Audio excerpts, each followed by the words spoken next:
வணக்கம் மக்களே.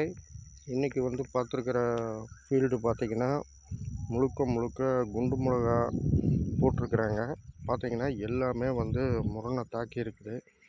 சில செடிகள் வளர்ச்சியே இல்லை. அவர் கெமிக்கல் ஃபெர்டிலைசர் கொடுத்துருக்குறாங்க.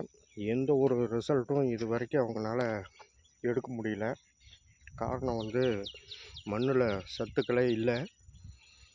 அதனால் நம்ம ஆர்கானிக் ஃபெர்டிலைசர் ரெக்கமெண்ட் பண்ணியிருக்கிறோம். ஃபார்மர் எனக்கு இந்த பிரச்சனையை சால்வ் பண்ணி கொடுங்கன்னு சொல்லியிருக்கிறாங்க. ஸோ நம்ம இதுக்கு நெட்சர்ஃப் பயோஃபிட் ஆர்கானிக் மெடிசின்ஸை நம்ம இவங்களுக்கு சஜஷன் பண்ணியிருக்கிறோம். ஃபார்மர் ரொம்ப வெல் இன்ட்ரெஸ்டடாக இருக்கிறாரு. ரிசல்ட்டை எடுத்துகிட்டு நான் அப்லோட் பண்ணுறேன். நன்றி, வணக்கம்.